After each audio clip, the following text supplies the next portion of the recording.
Good evening and welcome everyone to PSBN. This is our flagship show, Pretend Football Now. I'm Sike Manners and with me is Maul Maul. Not sure quite how to feel about everything. Still acclimatizing to life.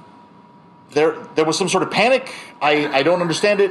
The world feels somewhat different with gravity. It's definitely a different time here, but there is no one that I would like to welcome in the new year more with than you.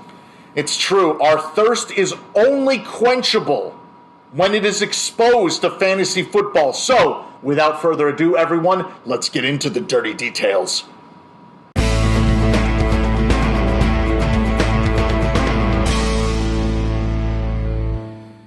What would week one of the pretend football season be without some good old-fashioned testy scraping?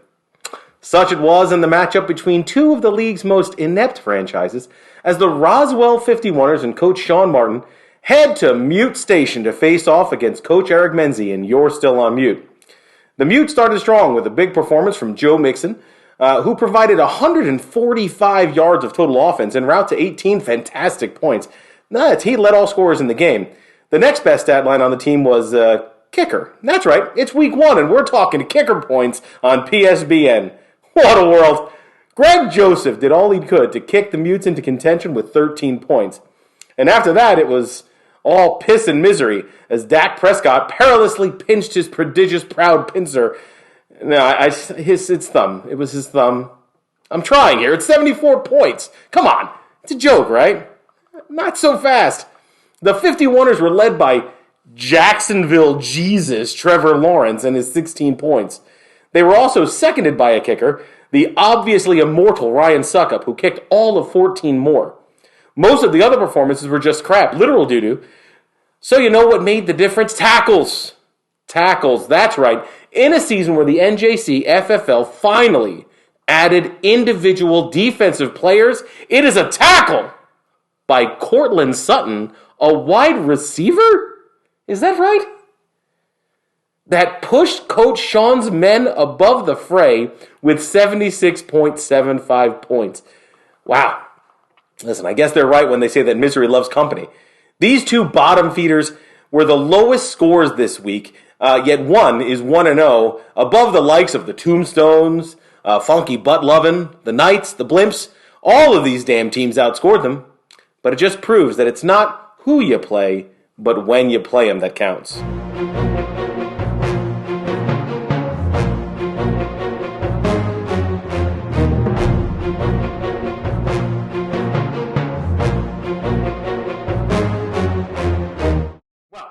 Since we've learned that PSBN Studios subjected Maul and I to a 60s-style CIA experiment, we no longer have to walk to the medbay because the scalpel's right here, baby. Look, up there in the sky, it's Mir. Or, no, it might be a crippled swan. Oh no, it's the Lakers dirigibles. Well, dear leader was welcomed back to the league like a crippled MMA fighter who doesn't know when to hang up the gloves, and the subsequent cock cleaning was not only complete but also utterly humiliating. The fair skies of Miami Urami's home stadium, as Cooter adjacent stadium, by the way, TM, do not steal, hosted the grim shadow of the Lakers dirigibles, who sought to rain fire on an upstart Cooter for daring to enter their once beloved league. It was not, however, to be. Lakehurst had some standouts, like DeAndre Very Swift, who scored 25 points, Clyde Edward Ilar, the H is silent peasants, who managed a paltry 20.9 on the board. Similar breakout performances by Brandon Big Leg McManus. Big week for kickers, as it turns out. Scored 11 points over his projected 8. The rest of the squad, however, not so much. Adam the Feelin' Thielen managed to vomit up 5 points, and the very, very disappointing show by the gentleman Allen Robinson III, Viscount of Los Angeles, only put up a very royal but not very helpful 1.7 points. Despite the big initial bulge, the dirigibles quickly deflated. The Uramies were not deterred by the big old blimps. The charge led by Oshkosh but Josh Allen and his massive 34 points, followed by Justin Jefferson, who moved it on up with 34.9 points, and Vaughn, you wouldn't tackle a man with glasses, would you, Miller, who scored up 11 points. What it came down to, viewers, was that Miami was closer to the expected production, less helium, more scores for the layman. A quick look at the bench reveals that both coaches made the right choices, except maybe on drafting. The final score, Dirigibles 97, Miami 127, 127, 127. A big win for Coach Catherine, and oh, the humanity for the Dirigibles. Oh, the huge manatee.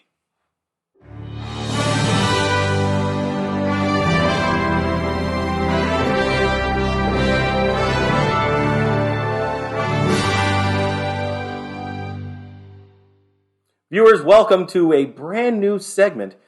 Here we are joined by none other than the host of Irrefutable, the as yet aired show on PSBN 8, the Ocho. This is Bip Scalus. Bip, you've turned the entire fantasy world on its ear with a tweet you made. I'm sure it's pulled up here by our crack staff. What exactly do you mean by that? Before we get into that, Maul, if you will, before we get into that, I'd like to congratulate Le'Veon Bell on his incredible victory in his boxing show match against Adrian Peterson. Apologies.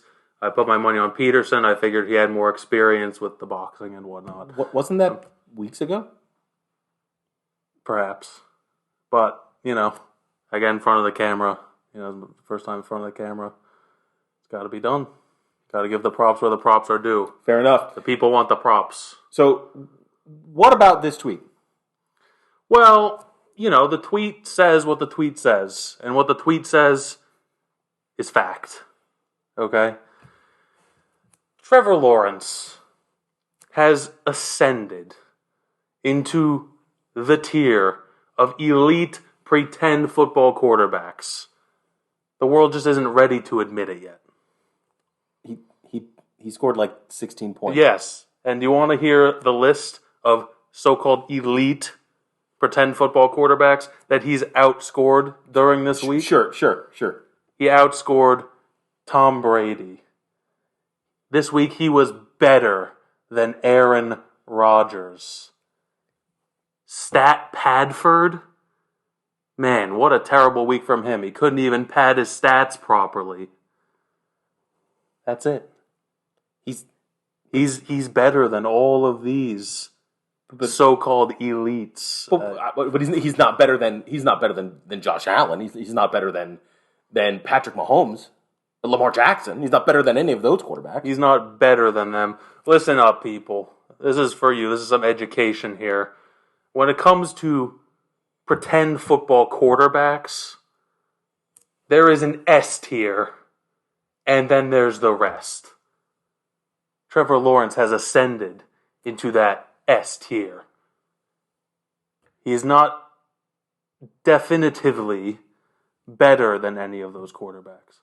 But you cannot look me in the eye and tell me you'd rather have any one of those quarterbacks than Trevor Lawrence, because they are equals. That is your opinion. No. That's not an opinion, Maul. That's not an opinion. That's a fact. That's an irrefutable fact. Be sure to tune. Wow. Sorry about that. All the viewers at home. Man, I can still smell Scalus around here. He's got a little bit of when he gets that maple syrup in him, he just emits this kind of odor. Got a little bit of fungus in him. Maybe. Oh, that's truly terrifying. Wow, what a week of pretend football it has been, though. It's only week 1. You can make these tiny mistakes. Yeah, plenty of time for anybody who lost in week 1 to pack it back up and make a big change. We've already seen some trades happen this week. We're about to get into the stretch run, and it's only week 2. Look, kicker points. We've had team implosions. All of the thrilling mid-season highs and lows right here in week 1. Absolutely amazing. Can't wait for the rest of the season. Yeah, it can only go down from here. Absolutely. Those of you who are losing, get your acts together because the mid-season comes quicker than you think. Indeed. Well, Maul, let's have a word of the week. Well, the word of the week is hope. We've all got a good hope that we'll see some good football next week and not the literal dumpster fire that we presented in week number 1. I hope that I see you next week as well, Sike. I will most definitely be here. What a great word of the week. That word of the week, of course, as always, sponsored by Dr. Fung. More on that next week, I'm sure, as the ad money rolls in. So, from all of us here at PSBN, this has been Pretend Football Now.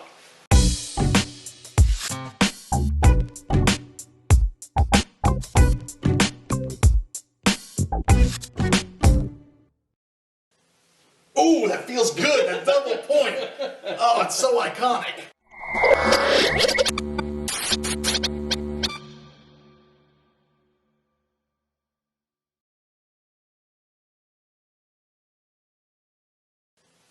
Ooh, that feels good. That double point. Oh, it's so iconic. Ooh, that feels good. That double point. Oh, it's so iconic. Ooh, that feels good. That double point. Oh, it's so iconic.